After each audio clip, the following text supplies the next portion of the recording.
No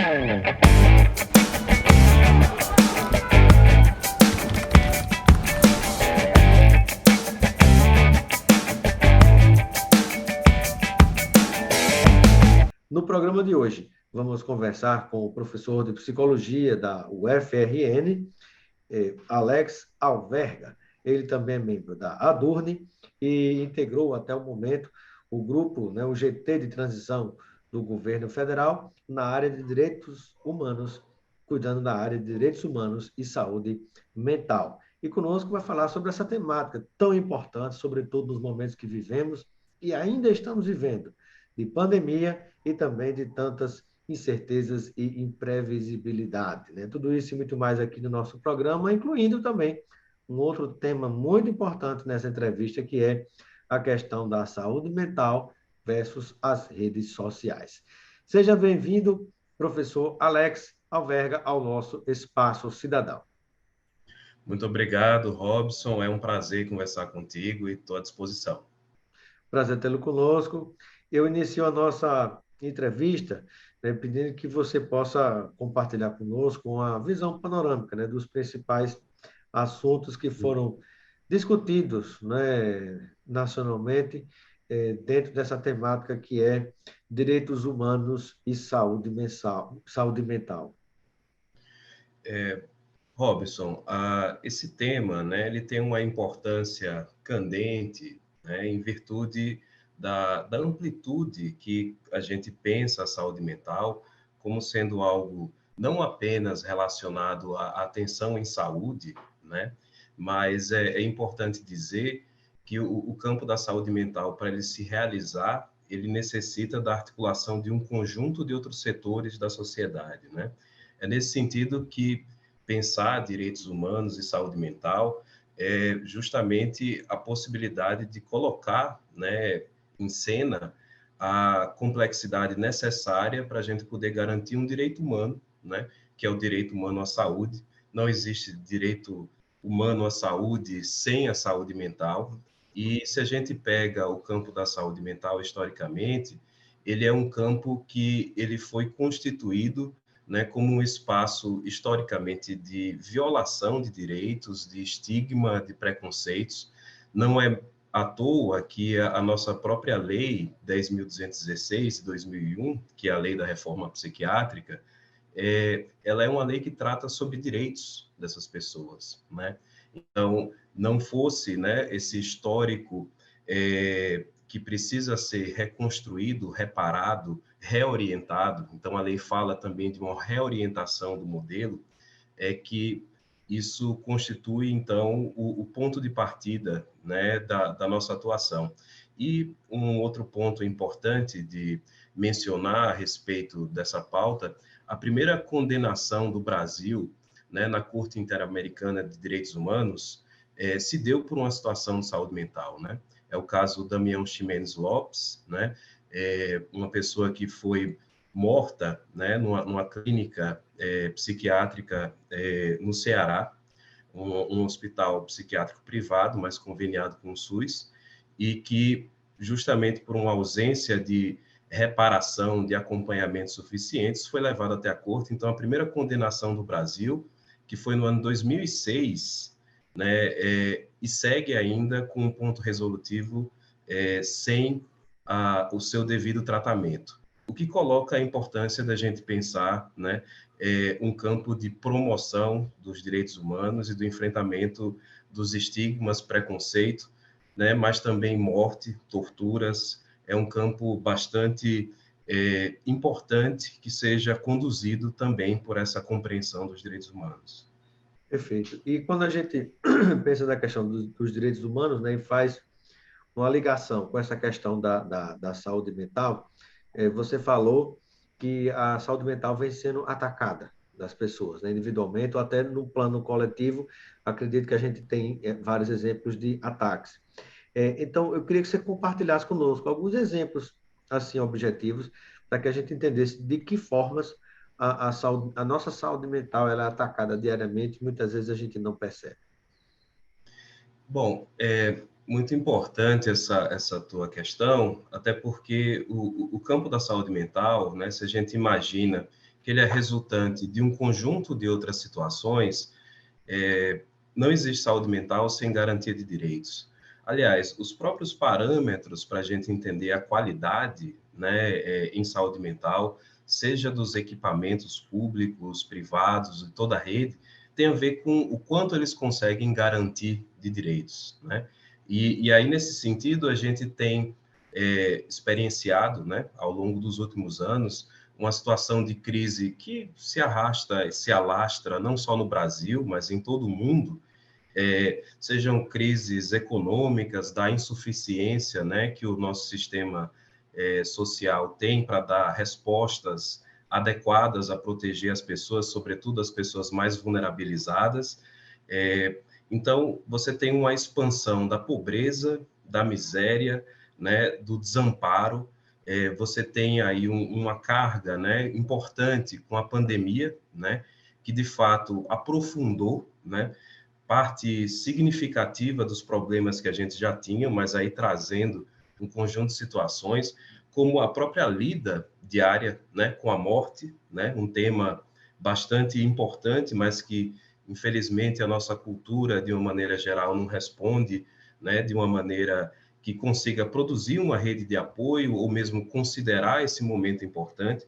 Então, você imagine o que é um momento dessa carga significativa, seja aí das incertezas em relação à própria situação, em relação aos familiares. Não existe nenhuma família no Brasil que não tenha sido, né, afetada diretamente aí, se a gente considera, né, as quase 700 mil pessoas, né, que foram ceifadas aí pela Covid. Mas a gente tem aí uma dificuldade que é, ao mesmo tempo que essa carga na saúde mental, né, ela se aprofundou, a gente teve um desmonte, né, nos serviços, né, que tinham uma lógica, né, gestada aí, como eu fiz referência à Lei 10.216 de 2001, uma lógica de uma produção de um cuidado que ele possa ser um cuidado em liberdade, que ele possa ser um cuidado próximo da sua casa, que ele possa, né, ter um contato mais direto, que a gente chama de equipamentos, né, comunitários de saúde mental. Então, essa lógica ela foi inteiramente desmontada e, mais do que isso, ela foi substituída pelo seu reverso, né? Por esse reverso que é o entulho autoritário, né? De um campo como a saúde mental, que é um campo que produziu muita segregação, isolamento, sofrimento, torturas e mortes, né? Então, é importante Entulho considerar. autoritário que vem dentro de um guarda-chuva de modus operandi ou de forma de agir do próprio, que parte do próprio presidente, ainda presidente da República, né? Lamentável esse tipo de situação que o Brasil viveu, sobretudo na péssima forma como se conduziu o combate ou o não combate, né, à pandemia e todos os seus digamos, sintomas e todas as suas consequências. Exatamente, Robinson. A gente tem um desmonte e a gente chega num parâmetro completamente descabido, né, de que pessoas à frente de uma pauta tão importante, com a necessidade de um olhar que possa ser transversal, né, que não se localiza exclusivamente nas instâncias, né, de construção dos espaços relacionados a saúde propriamente dita. É importante que a gente tenha esse fortalecimento, mas a saúde mental vai passar aí por um conjunto de outras questões, seja relacionado, né, ao acesso à renda, seja relacionado, né, ao acesso à moradia, seja relacionado, inclusive, a redes, né, que envolvem a educação, que envolve... Não dá para a gente falar de saúde mental divorciando, né, o conjunto das questões que trazem algum tipo de proteção, de sustentação, né, da vida cotidiana. Então, a gente não separa uma coisa da outra.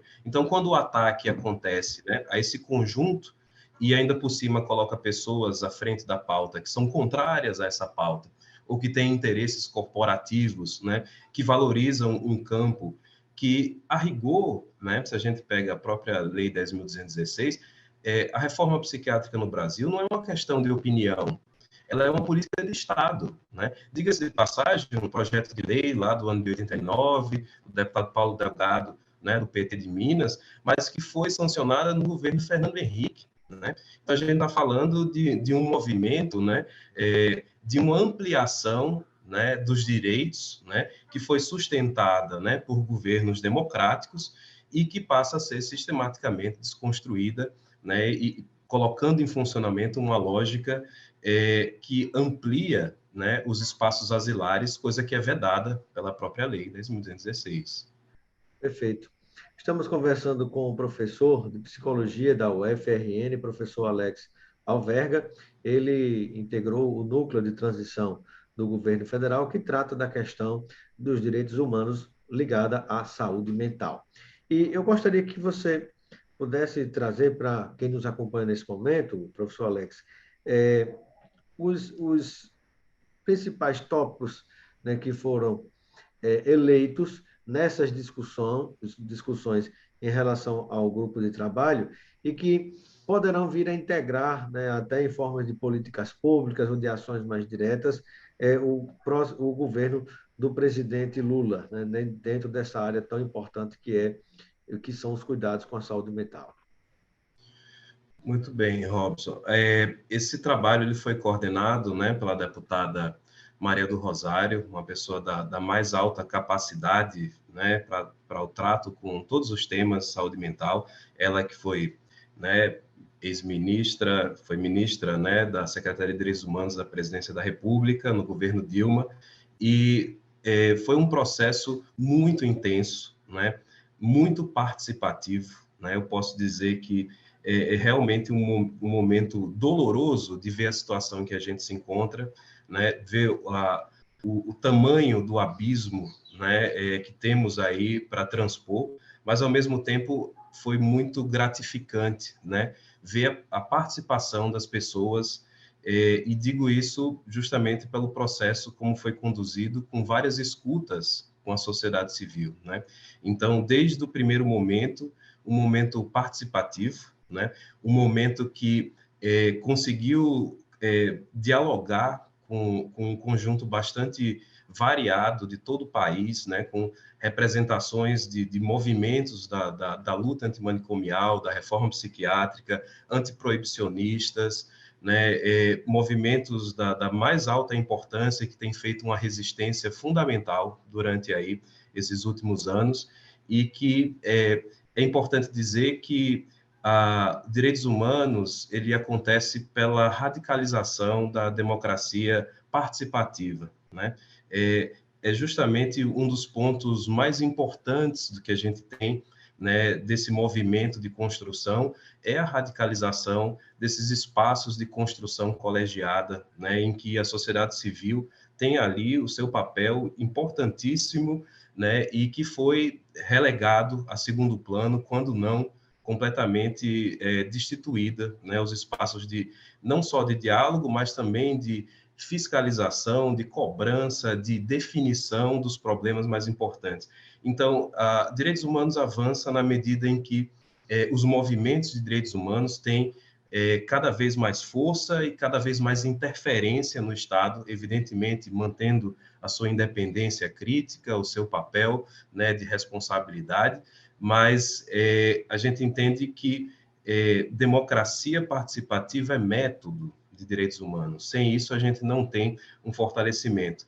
E foi muito importante, né? A gente construiu, então, um relatório no que me cabia, né, especificamente a assessoria temática, né, um trabalho que é de condução técnica, né, seja da construção de relatórios diagnósticos, seja, né, de um conjunto de levantamentos de informações relacionados a esse diálogo com a sociedade civil, ao conjunto, né, de informações que nos foram entregues pelo próprio Ministério, de maneira que o nosso papel acabou sendo especificamente o oferecimento, né, desse diagnóstico e desses relatórios que compõem um relatório maior, né, que, né, foi entregue, então, ao governo, né, do presidente Lula, que, né, se inicia aí já com um material muito robusto, né, para poder iniciar o seu trabalho, né, com foco principalmente aí nos 100 dias, né, no que cabe,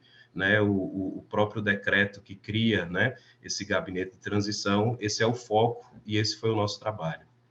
Perfeito. E eu gostaria que você pudesse, caminhando para perto e finalizar a nossa entrevista, compartilhar conosco um pouco das esperanças, né, de que essa pauta seja compreendida, de que seja implementada, né, e que, inclusive, muita coisa que já estava em andamento parou, né, que possa ser retomada, né? A expectativa é realmente positiva diante do novo governo que está iniciando? Sem nenhuma dúvida, Robertson, até porque são compromissos históricos, né, dos grupos que compõem, né, o governo, né, que se inicia. A gente tem, como eu fiz referência, a própria participação desde do movimento, né, que iniciou a construção da Lei 10.216, que é o nosso principal marco. A gente tem um conjunto de parlamentares, né, porque a gente poderia fazer referência aqui também, relacionados à frente mista, né, de saúde mental antimanicomial, a deputada, né, federal Érica Cocai, do Distrito Federal, e um conjunto de outros parlamentares também, e que já tem, né, uma história importante, seja na saúde, o Arthur Quioro, né, seja um conjunto, né, de ex-ministros, né, que tiveram à frente também do grupo da saúde de transição, e que isso traz, sim, uma grande esperança, sabedores que somos, né, dos compromissos históricos em relação a essa pauta, tanto da interferência que foi possível, né, fazer do Brasil uma das principais referências no mundo, né, de uma política de saúde mental para um país, né, continental como o nosso. Então, é a retomada de um projeto, né, mas um projeto que precisa avançar, Sem dúvida. e que tem condição de avançar. Perfeito. E conversamos no programa de hoje com o professor de psicologia da UFRN, Alex Alvarenga. Vamos, inclusive, gravar uma outra entrevista com ele que vai ficar à sua disposição também no nosso canal no YouTube, como nas redes e mídias sociais, e também no nosso programa da Band e TVT, que é a respeito da problemática da saúde mental ligado ao uso excessivo das redes e mídias sociais. Alex, muito obrigado pela sua presença no Espaço Cidadão. Eu que agradeço, Robson.